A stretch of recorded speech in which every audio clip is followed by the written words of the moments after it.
Продолжуваме ние понатаму со нашата емисија, се вклучуваме овде во студиото, време е за нашиот прв разговор. Со мене во студиото е доктор Ѓорѓи Парцанов од Пикасо Дентал Студио, а ќе разговараме за забните импланти. Докторе, добро ни дојдовте овој четврток, драго ни е што сте повторно овде и што ќе разговараме за една, можам да кажам, убава тема. Добро утро, добро ве најдов. Мислам дека е убава темата, затоа што ќе градиме нови конструкции, ќе обновуваме и ќе го задржиме оралното здравје кај пациентите и понатака. Така, ајде за почеток да кажеме кога може да се аплицираат имплантите. Така, најпрво ја ќе кажам што се импланти, за да понатака објасниме кога да се поставуваат. Имплантите се вештачки структури кои се аплицираат во коската, каде што го заменуваат коренот на забот. Значи, тоа е една база, тема на која можеме да градиме потоа различни протетски надокнади кои ќе ги заменуваат забите кои се изгубени. Имплантите може да се аплицираат во сите оние услови каде што фалат заби, недостасуваат. Дали недостасувањето ќе биде на еден или повеќе заби или на еден заб, нема значи ограничување како да се аплицираат и кога да се аплицираат, а единствена важна работа е да имплантите добро се испланираат уште во стартот, за да знаме понатака како ќе иде комплетната изградба. Значи, поставувањето на имплантот, првата сеанса е најбитниот дел од самата процедура, да знаеме каде, во која насока одиме понатака. Значи, имплантите може со имплантите денеска во 21 век можеме да работиме најразлични процедури, каде што недостасуваат сите заби во устната празнина, да дојдеме до една фиксна протетска изработка, или кога можеме да прицврстиме одредена протеза која е лабава, која не може да обстојува како таква во устната празнина, или во младата возраст, каде што поради било кои причини, например една најобична травма, каде што е изгубен еден фронтален заб, наместо да се стругаат еден или два соседни заба, со имплантот ги заменуваме сите тие несакани процедури и притоа останатите заби остануваат недопрени, интактни, а со еден имплант ја постигаме целта.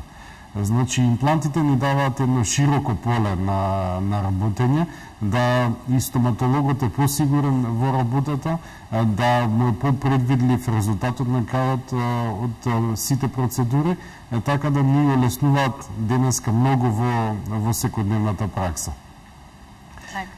Инаку, имплантите се, да кажем, и материјалот од кој се изградени, значи, секогаш ми поставуваат прашање, секој пациент во нашата држава најпрво прашува дали може да го отфрли организмот имплантот. Ја ќе почнем од материјалот од кој се изградени. Тоа е титаниум, кој е приспособен за аплицирање во устната празнина, значи има додатни фактори за прифаќање на самиот материјал. Тој е биокомпатибилен и организмот не гледа никакво странно тело во имплантот. Денеска постојат различни имплантолошки системи. Само во одредени европски држави постојат неколку десетици системи кои ги развиваат самите држави, а при тоа на светско ниво се неколку илјади системи. Од сите тие системи, сите имаат новитети, приспособувања и најдобрите системи денеска се со успешност од 99%. Значи, постојањето на прашањето дали ќе го прифати организмот е веќе минато. Јас имам доста искуство и контакта со доктори и од странските држави, притоа и како рентген снимки кои се на веќе пациенти кои се ставани импланти во минатото, имам најразлични видови на типови на импланти гледано, кои стварно организмот не може да ги прифати, и прито тоа се веќе минато тие импланти. Денешните импланти се со јасна структура, јасна површина, јасен материјал, веќе како се аплицираат и како оди целата постапка, се изградени целосни сетови хируршки за работење со импланти, така да денеска постоењето на дали ќе го прифати организмот како таков имплантот, е излишно да се зборува за тоа. Една тема е многу поважна кога се работи импланти, е тоа што секогаш ние стоматолозите, а посебно пациентите во состојба каде што сакат веќе нормално да се исхрануваат, нормално да функционираат, веќе им е досадено да имаат потешкоти во јадењето, сите сакаме побрзо да стигнеме до целта, е така да во планирањето малку можеме да скокнеме одредена фаза, дали од страна на пациентот или од страна на стоматологот, така да многу често во наши услови се аплицираат импланти каде што постои локално воспаление на локалното ткиво, значи пародонтопатија која е во висок степен кај нашите пациенти, каде што пародонтопатијата е повисок стадиум, има активно воспаление, каде што крварат непцата. Поставувањето на имплантите во такви услови е помалку или повеќе ризично, затоа што во околните структури има бактерии, активно воспаление и сега дали организмот да се брани од самото воспаление со својот имен систем или да прифати хируршка процедура каде што се сече непцето, каде што во коската се аплицира страно тело, сепак ќе кажам, и потоа да го прифати како собствено. Значи, секогаш треба да се направи добар план, да се работи во здрава средина, каде што околните структури се сите здрави, каде што нема околно воспаление, не смееме да помислиме да се поставуваат импланти каде што пациентот не одржува добро орална хигиена. Во самиот период на осификација, односно на прифаќање на самиот имплант од организмот, каде што имаме милиарди бактерии, например во 1 милиметар кубен има 3,2 по 10 на 12 илјадници бактерии кои се наоѓаат во локалното ткиво, така да пак е повторам, излишно да се збори од техничкиот дел, дали ќе го прифати организмот, повеќе е самите услови при кои се поставува имплантот. Кажав, првите 5 водечки системи во светот имаме на неколку месеци рангирање на светски ниво и по продажби, по успешност и по технолошки развој на самите импланти. Тоа е цела една голема наука како се развиваат тие системи, така да првите 5 водечки во светот даваат бројки од 99% на успешност, меѓутоа ќе кажам, во поставување во здрава средина, не во локално воспалено ткиво. Тогаш успешноста се намалува. Исто така постојат импланти каде што успешноста се мери со 70%. Така да ако имаме една конструкција каде што е потребно се стават 3 импланти, а успешноста е 70%, ризикот за отпадање на еден имплант е голем. Може да не се случи да отпадне еден имплант, меѓутоа во таа постапка може да отпаднат 2 импланти, кај послабите системи. Така да пациентите и нашите гледачи и како треба да се запрашат со кој систем се работи, кој имплантолог ќе поставува ќе изведува целата таа постапка, за да целта биде да се стигне успешно до целта, да не дојде во половина од самата процедура, во оној период кога се чека имплантот, да не се изгуби одреден имплант, а уште пострашно од кога ќе се направи комплетната конструкција, да од неколкуте носачи еден го изгубиме, значи пропаѓа целата конструкција во вода. Значи целиот труд од неколку месеци, па можеби во одредени услови година или година и пол, да ни пропадне во вода и да отпочнеме повторно од почеток.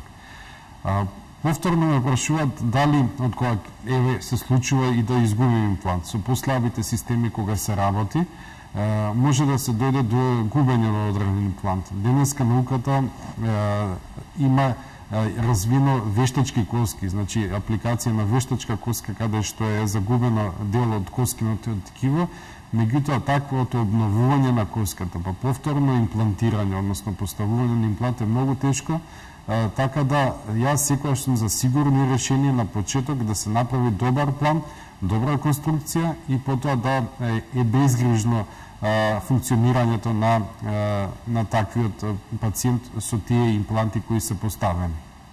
Така, докторе, да кажеме само дека можат да се вклучат и нашите гледачи на телефонскиот број 2521 003. Драги гледачи, доколку имате прашање до нашиот гостин, слободно јавете се, тој ќе ви одговори. Да продолжиме ние понатаму, дали постојат одредени контраиндикации? Така, уште во самиот почеток, кај здравите индивидуи не постојат никакви контраиндикации. Значи, секој пациент може да го прими секој имплант. Можен, меѓутоа, во одредени случаи, каде што има алтерација, односно општото здравје на организмот е сафатено, например, кај диабетичарите, не се многу ризично поставувањето на имплантот, затоа што и секоја рана кај нив многу потешко зараснува. Од тој аспект, многу потешко ќе биде врзувањето на имплантот со коската. Исто така кај индивидуи кои шкрипат јако со забите.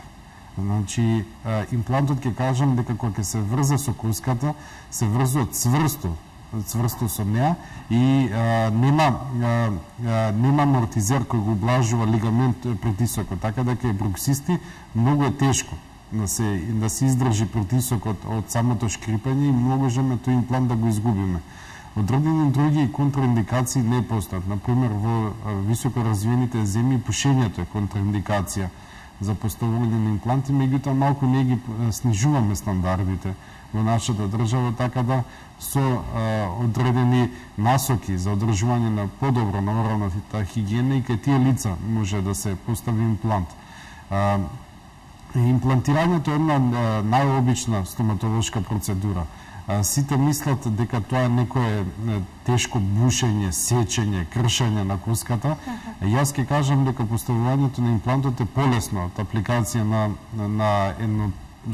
една потешка пломба, значи подлабок кариес. Доктора, ќе ве прекинам овде, имаме гледач на линија, да не го оставиме гледачот да чека. Добро утро, добар ден. Ало, добар ден. Повелете, имате прашање до гостинот? Да, пред се поздрав до вас, до вашата телевизија. Благодарам. И најголем поздрав до докторот. Јас секој четврток го следам и многу ме интересира. Се што кажува, се е супер, окей? Само сакам да прашам, имам кирка, она е 16 годишна и доста заби и фалат, се уште е со млечни. Во моментов носи некоја протеза на кетовите за да ги споиме кетовите, и прават како жабици некои за двојките, пошто ради естетика речено ни е дека импланти не смееме да иставаме, дека она се уште е мала во развој, пубертетот се уште е, додека еве сега слушам од докторот, значи нема врска годините. Па баш ме интересира и би сакала да дојдам кај него во ординација или телефон да ми дадете или кај се наоѓа, некако да ми помогнете. Секако дека би задржувала повеќе, голем поздрав. Благодарам, секако дека ќе ви помогнеме, ќе ви даде одговор нашиот гостин, се разбира ќе може да добиете и контакт телефон. Ви благодарам за јавувањето. Докторе. Интересно прашање. Најпрво, тука е малку посериозна ситуација, треба да се направи тој добар план уште на стартот. Треба најпрво сигурно има гледачката, односно пациентката, 16 годишната пациентка, има рентгенска снимка. Да, точно е тоа дека уште во развој, треба уште да почекаме уште некој период. Меѓутоа, што треба да се отпочне со работа. Значи, треба да се види со првите инцизивите, значи најпрво со првите заби, зошто се разделени. Значи, треба да се види факторот кој до разделување на самите заби. Втора работа која треба да се види во овој случај дали постојат вторите заби, латералните инцизиви или двојките, дали се во коската, дали постојат или не постои зачеток. Трета работа е треба да се забележи дали се поставени нормално очњаците или третите заби и останатите заби во устната празнина. Да се направи добар план, дали има доволно место за латералните инцизиви, односно за двојките, и како да бидат поставени. Може да се иде со импланти, може да се оди и со фиксна протетика во овој случај. Најдобро е да се дојде во ординација, да се видат сите аспекти поставеноста на забите, може да се консултира и ортодонт, да и ортодонтот препорача каква е развојот на вилицата, докаде е развиена вилицата, така да едно конзилиарно решение се донесе, тимско решение од повеќе доктори, да секој својот аспект го забележи, да се реши комплетно овој случај. Има решливи случаи, не е ништо страшно. Со еволуцијата на луѓето се повеќе осмиците веќе ги немаме во функција, а наредните генерации повеќе и двојките. Се смета дека за 150 години веќе двојките нема да бидат во функција, се повеќе или нема да растат или нема да постојат како зачаток, затоа што самиот мастикаторен систем ние јадеме мека кашеста храна, не сме како во минатото да јадеме сирова храна, така да тие заби веќе ја губат функцијата и тој дел од лицето се смалува се повеќе со самата еволуција на човекот. Така, се надевам дека нашата гледачка е задоволна, а за контакт телефонот можете да се јавите кај нас во режија, ќе ви објаснат каде се наоѓа ординацијата и ќе добиете контакт телефон. Да продолжиме. Сега ќе се вратам и во однос на прашањето и на претходното што го зборував за контраиндикации. Значи, кога е се уште во развој вилицата, поставувањето на забите, ја ќе кажам дека забите се секогаш подвижен медиум. Значи, уште во самиот развој, значи до 18 годишната возраст или до 21-та, затоа што крајните осумките растат до 24 години. Забите се придвижуваат во самата коска, поставувањето на имплантите е фиксно. Мора да се испланира точно каде ќе се постави имплантот и каков контакт ќе има со соседните заби. Имплантот е многу посилен во однос на природниот зап. Меѓутоа, природниот зап има способност на приспособување. Значи, може да се помести, да се движи. Кога ќе се аплицира имплантот на позицијата каде што аплицирам, веќе нема продвижување. Коската го врзува имплантот како свој дел. Значи, тука не можеме понатака, ако дојде еден ден, например, одредени импланти каде што не се одржува, ќе збориме подоцна во разговората, може уште една емисија комплетно да посветиме за одржувањето на имплантите. Ќе ставиме импланти, а потоа како ќе се одржуваат, треба да точно се знае дека кога треба да се извади имплант, ако е целиот расклатен, тој многу лесно се вади. Меѓутоа, ако треба да се вади имплантот заедно со коската, тогаш се сече коската. Многу е потешко вадењето на имплантот отколку ставањето на имплантот. Затоа ќе повторам ја неколку пати, треба да не се брза со апликацијата на имплантите. Тие се многу добро решение, многу напредно решение, најсовремено во денешната стоматологија, меѓутоа и како треба добро да се испланира, за да знаеме што правиме и што треба да добиеме после имплантирањето. Апликацијата на имплантите се поставува, значи се прави план, се прават анализи комплетно, може 1 до 2 сеанси да изгубиме до доаѓање до хируршката процедура. Хируршката процедура, апликацијата на имплантот е од 20 до 45 минути, значи многу е брза апликацијата. Повеќе време губиме во самата припрема на пациентот за да работното поле не биде стерилно. А повеќе се губи време на подготовка на пациентот. Апликацијата на имплантот е, кажав, многу поедноставна од едно чистење на забен кариес. Меѓутоа, подоцна се остава самиот имплант да се врзе со коската. Денеска постојат и системи кои многу побрзо се врзуваат за коската, меѓутоа постои едно универзално правило за сите системи. Најдобро во долната вилица се почека 3 месеци, во горната 6 месеци, затоа што долната вилица е многу поцврста, појака, многу појако го стегнува имплантот во однос на горната вилица која е малку порозна, како сирење, значи со отвори во внатрешноста. После отварањето на имплантот, значи врзан имплантот за коската, сега имаме друг проблем. Ако работиме во предна регија естетска, имплантот е изграден од метал. Значи треба да го гледаме со односот со мекото ткиво. Лесно е да се аплицира имплант и да се почека месеци, потоа оној кој ќе го надградува имплантот, значи имплантот останува во коската, а се надградува со друг дел кој се заштрафува за самиот имплант, а врз тој дел се прави коронка, онаа која е естетска и која го заменува самиот зап. Меѓутоа, тука имаме еден проблем, споменав, да односот на коронката, оној дел што се изградува, односот во однос на непцата и имплантот и коската, се тоа да биде во една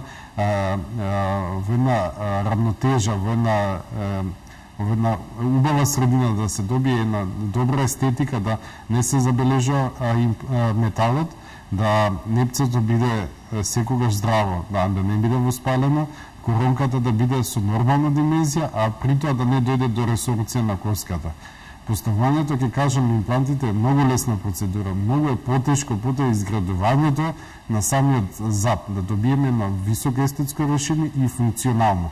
Значи да се направи на равнотежа помеѓу хируршкиот дел и протетскиот дел, каде што се гради самиот зап.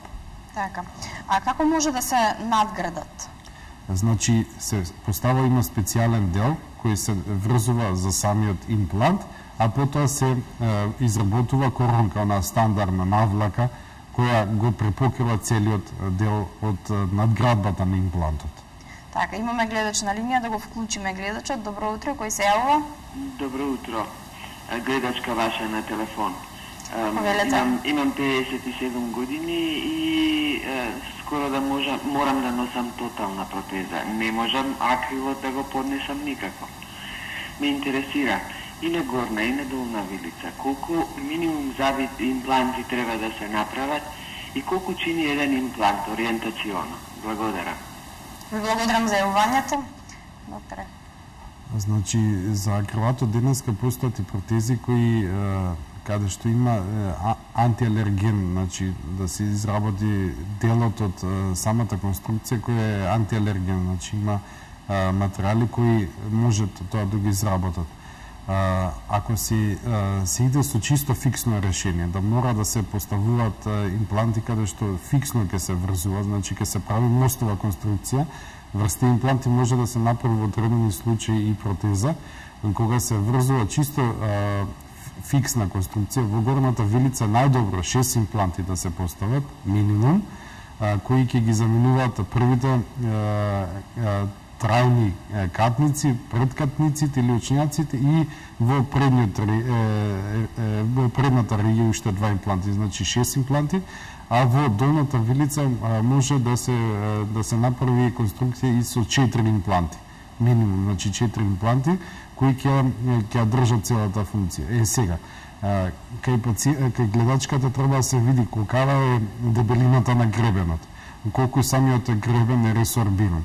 Каде што е комплетно ресорбиран, треба да се забележи која ќе биде должината на самиот имплант во коската, колкава ќе биде должината на самите заби, затоа што ќе се изгуби статиката ако должината на имплантот е пократка во однос на должината на самата коронка.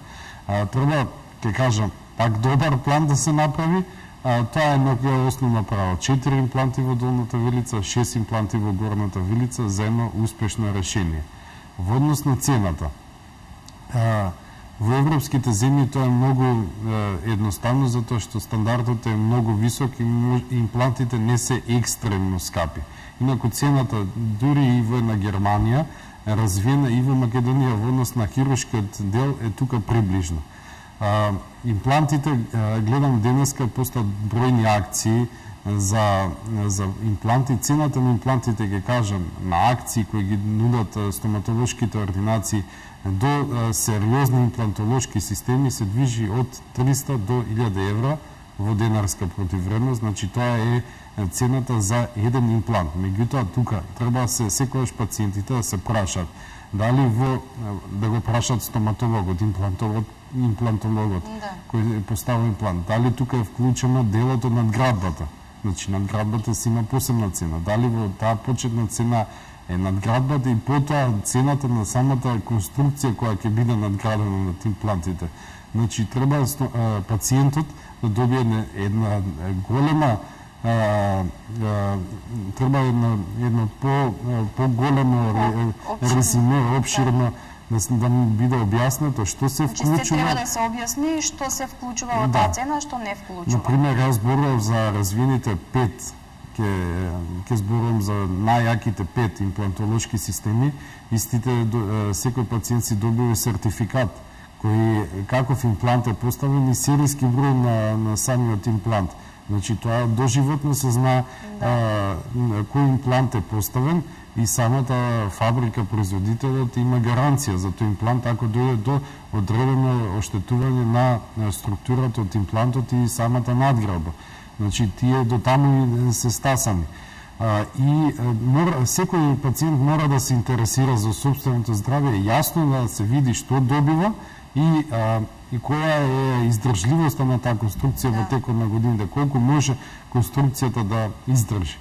Така да цената, почетната цена на хируршкиот дел е ирелевантна. Треба да се види комплетната во текот на годините цената за целата конструкција и одржувањето, колку чини и одржувањето на самите импланти. Така. Стигнавме до надградбата, дали кажавме се што треба за надградбата или имате уште да додадете уште нешто? Надградбите, ја ќе кажам, постојат метални надградби, основно. Значи, постојат метални надградби, денеска пациентите сакаат да имаат високо естетски решенија, се повеќе се интересираат за безметалната керамика, значи тоа е дел од протетиката која го зборувавме во претходните емисии. Треба да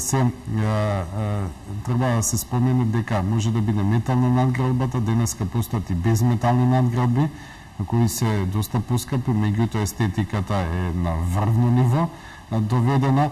Надградбите постојат каде што имаме поставеност на гребенот која не е добра.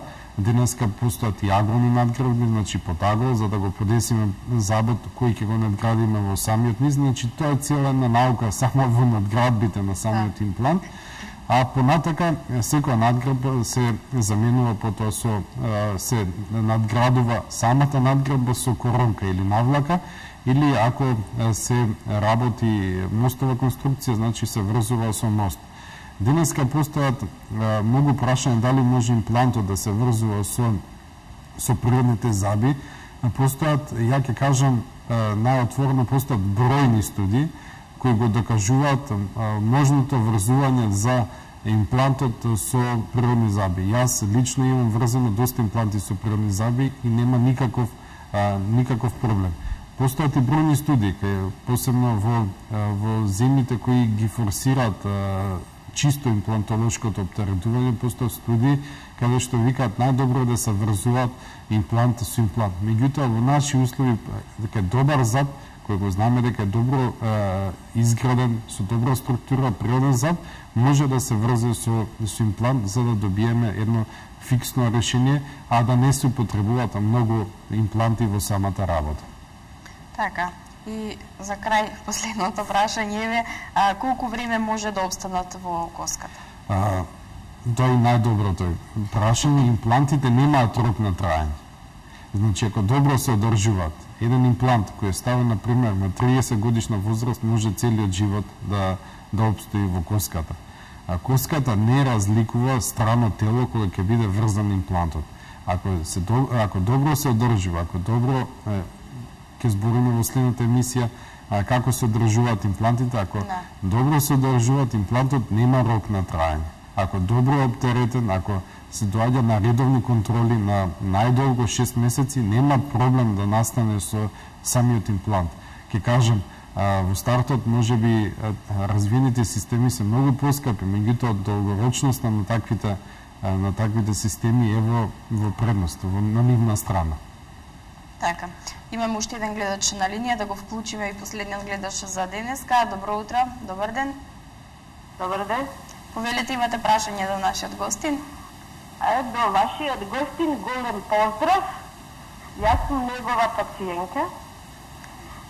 Може би ќе ме препознае кога ќе му кажам која сум, пошто малце бев специфична. Доста се големи алергии. Крцава Вич Љубица, во непосредна близина сте ми сега. Прошлата година ми правевте мостови. Многу сум задоволна и голема благодарност до вас. Сакав лично да ве поздравам. Фала ви Сега многу. се сетивте? Да, секако ще остар. Од старт. Да. Сакам да навратам ипак да провериме нешто.